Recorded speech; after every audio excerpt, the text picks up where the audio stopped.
Grounded 2 is now available in early access, and I'm here to tell you my experience with the game and whether you should check it out for yourself. Short answer, if you like Grounded 1, then yes.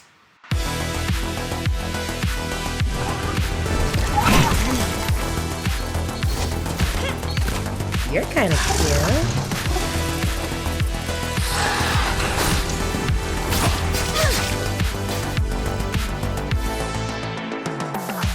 So when the original Grounded first came into early access, I remember trying that game and thinking to myself, this game seems neat, but it's not quite there yet. So I waited until the game hit 1.0, and then when I finally did play it, it became one of my favorite games of the last several years. I mention this because I think it's important to keep in mind the context of how much Grounded 1 changed over the course of early access, because I suspect a very similar thing will happen with Grounded 2. In its current form, I think Grounded 2 is some really good fun, and there is a lot going on for early access. It took me about 34 hours to see the entire slice of what is available in Brookhollow Park, and even then, I could spend dozens more hours perfecting my bases and finding every little secret. Grounded 2 has also felt very familiar to me. Sure, we have a new map, we have new bug types, we have a new story, but many of its biomes and enemy types and crafting components all feel extremely familiar, if not downright the same as the first game. Again, it's fun, it's just deeply, deeply familiar. And my hope is that eventually, over the course of Grounded 2's early access, it will evolve and change in the same way that Grounded 1 did. So if you love Grounded 1 and simply want more of that right now, you're gonna have a good time. If you had your fill of Grounded 1 and were hoping for something a little more substantial, it might be worth waiting for more updates. Well, we're still in the park, but we're small. Like 2 years ago small. All right, so Grounded 2 takes place 2 years after the original game. You play as the same kids. They've been shrunk again. Crazy.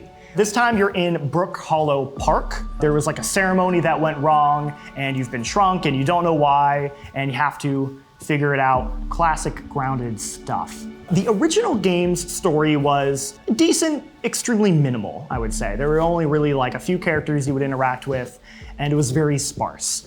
The story in this game so far feels a little more substantial, although it is still minimal in the way the first game is, which I think is the right call. It doesn't get in the way, but I like what they're doing with it.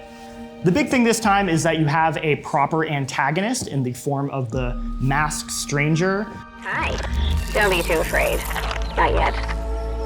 Your Scabby 2K was so easy to hack into. I can use it as a PA system. They're a fellow kid who is also in the park and seems to have taken it over as their own, and they don't like that you're there, and they're sending remote control bugs after you, and they're just being a little brat about it. I like what they're doing with this character. They're shrouded in a lot of mystery. Obviously, they're setting up reveals for later, but so far, having an actual antagonist that kind of you interact with throughout gives the game a little bit more of a focus than the first game did, where the first game was very much about the backyard being the antagonist. Since you kind of know what to expect a little bit in this one, having a proper antagonist is a little more intriguing. You also interact a lot with Sloan Beaumont, who is the new CEO of Ominent, which is the evil corporation that shrunk you in the first game and is involved in this one. She's like the new CEO who's trying to like reform the company, and by reform I mean just like be like 10% less evil. I'm not saying Ominent is good, but as long as I am somewhat in charge, we're at least neutral. I think Sloan is like a really funny, charming character. Her voice actor is fantastic. I genuinely love talking and interacting with her. This game is really funny, and it's nice to see some of that like classic Obsidian wit and sharp writing present in this game, even if at the end of the day it is still you know, more sparse than your typical Obsidian RPG.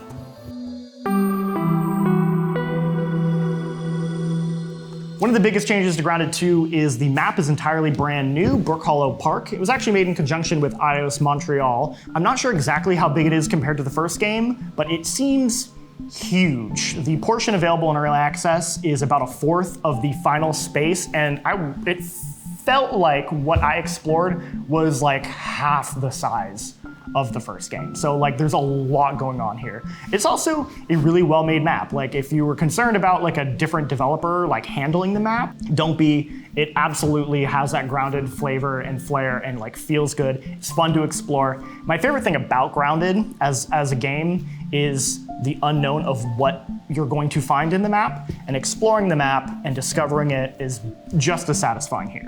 The thing that's a little disappointing so far is that much of the map is very similar in terms of biomes to the first game. So obviously things are rearranged and they're in different places, but it's like, hey, you still have a hedge, you got a berry patch, there's gonna be a pond. They've mentioned a pond, it's not in the game yet, but there will be a pond. You'll have like anthills and you have areas with spiders. Sure, there is some differences, but it's all known. And there isn't anything that feels truly different, with the exception of the ice cream cart.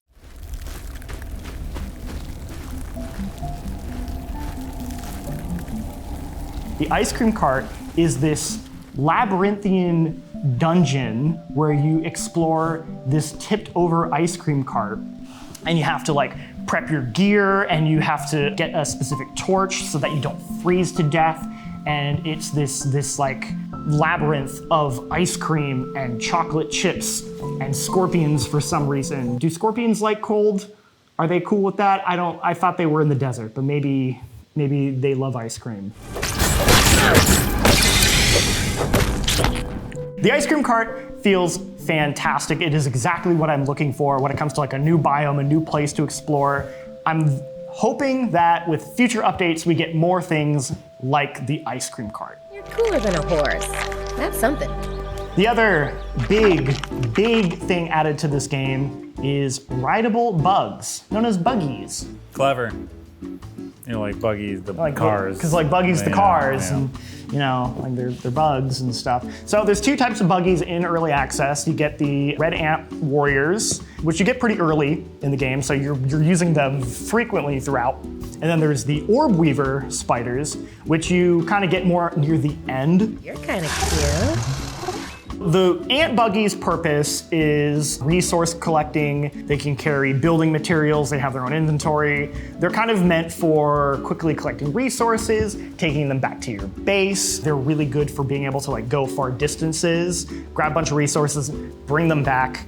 Extremely useful, speeds up base building tremendously, huge plus. And then the orb weaver spiders are more about combat as well as certain traversal aspects. There's these spider bridges that you can't really walk on by yourself, and you'll need your orb weaver to travel there. So there's certain locations or shortcuts that you can take advantage with the orb weavers. I like the buggies. I think they're cool. They add a unique flavor. They're not perfect. It can get really messy, especially when you're playing co-op and everyone has a buggy and then you enter combat. It's just a mess. Like, I have no idea what's going on. It's absolute chaos.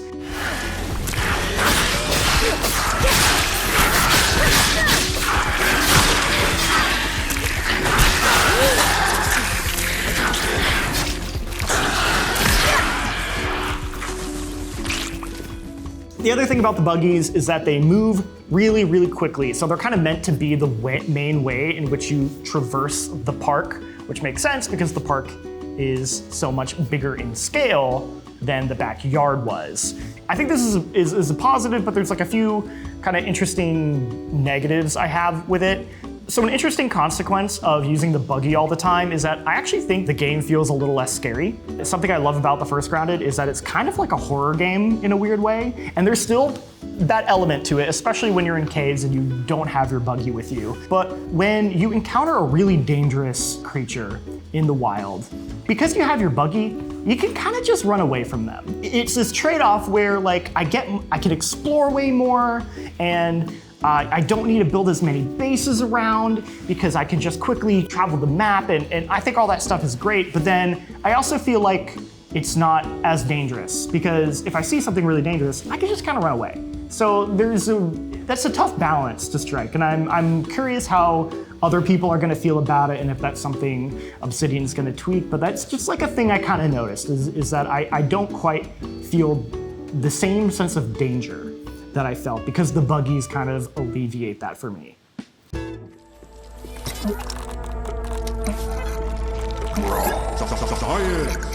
Grounded 2 is, of course, a crafting game, and the crafting here is left largely untouched, which is maybe my biggest disappointment with this early access version of Grounded 2 so far. There's obviously new materials, and there's like the occasional new object and weapon, but like nothing's really new. Like the loop is the exact same. And I'm not saying they need to overhaul it, like it does work in the first game and it still works here, it's still fun, but it doesn't feel like there's a new tool, a new resource, a change that dramatically evolves the game in a major way. So I'm hoping that that might also come in a future update. Probably the biggest change to the way the crafting works is that you no longer have individual tools like a shovel and a wrench. You actually have a thing called an Omni tool, which can basically do all of those things, and it doesn't actually take up an inventory slot. It's just context sensitive now, so you'll just like go up to an object and hit the button, and it'll automatically pull out your tool and start doing that.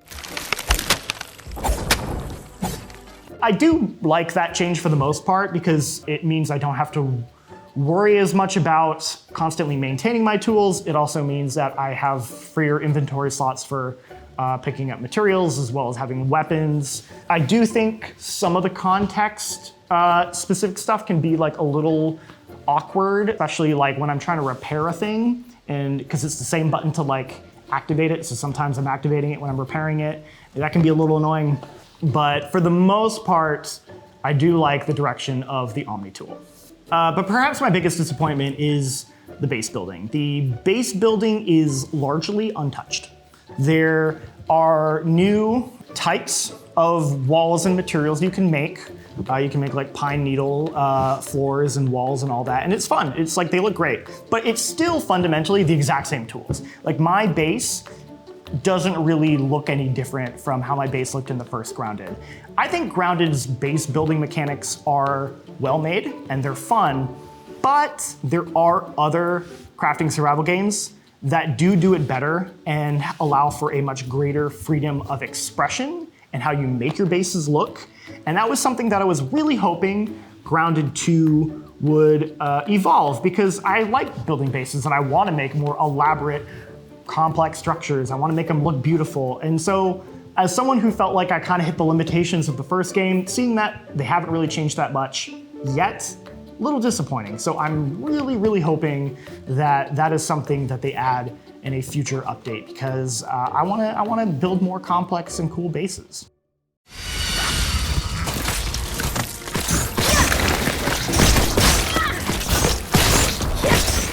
The last thing that they've kind of tweaked and added is the combat. So combat, it's mostly the same.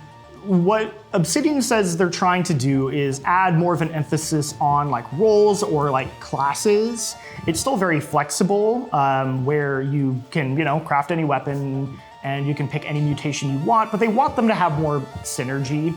For example, I decided to kind of go the rogue, and where I have the spider dual daggers, and by using the dual daggers in combination with the right spider armor and certain mutations, I was able to get all these like really sick, like double damage critical bonuses, and I just like became an absolute powerhouse.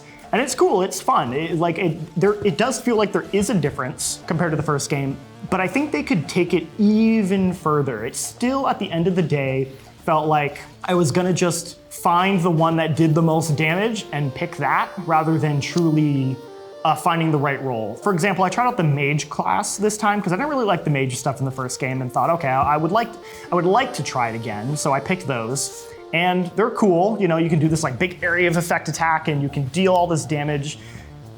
But at the end of the day, my daggers were still more efficient for killing creatures, so I just kind of switched back to them. I think in particular, the mage class needs more work to really make it more appealing.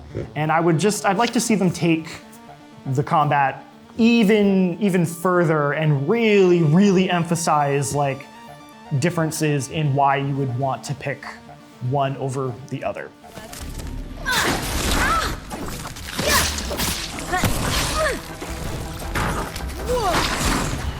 Down for the count.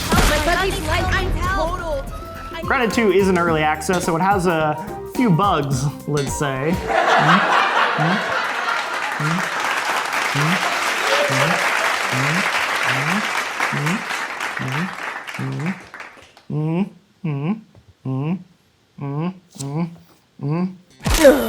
Of course, I'm not going to judge the game too harshly for these because it's not finished, but more I just kind of want to point out for you, the player, that you might experience some of these bugs, specifically the buggies themselves. They're a little buggy.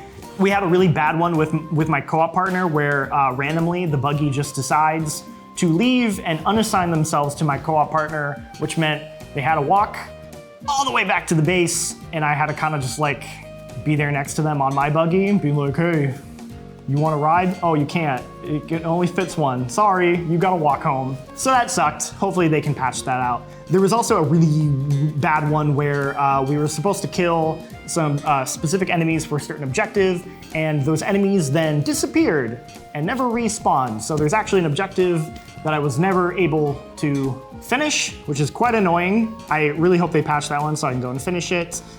A couple weird issues like that. That's probably the most game-breaking of the ones I experienced. It's early access, so be warned.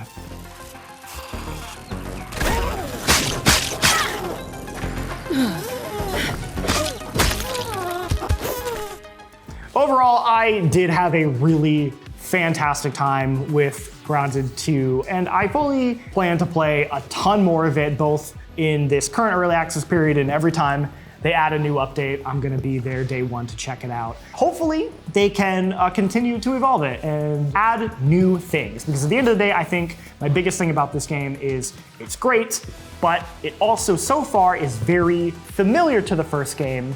And look, more Grounded 2, that is enough for me at the end of the day, but I would also like to see it evolve and add new stuff. So I'm gonna be waiting with bated breath for each new updates. If you check out the game for yourself, let me know what you think of it. Do you like it? Do you feel like they've added enough? What do you want to see them add in the next update? Hit me up in the comments, I guess. I don't know. We don't really ask for that often, but I think that I want to hear your opinion, fellow Grounded fans. Let me know. You know what I think Grounded 3 should be? Yeah? Since they did 2 Honey, I Shrunk the Kids, they should do Honey, I Blew Up the Kid. Ooh. So Grounded 3, all the kids should be made massive. And then it just becomes a rampage game. Yeah, yeah. And in that movie, I think one of the baby picks up the Hard Rock Cafe LED with the neon sign, and I'm pretty sure it blows up and electrocutes them. Can you believe they made that movie pre-CG? That movie's that movie is a technical masterpiece. Can you believe they really blew a kid up? Yeah, they really did that. It's crazy.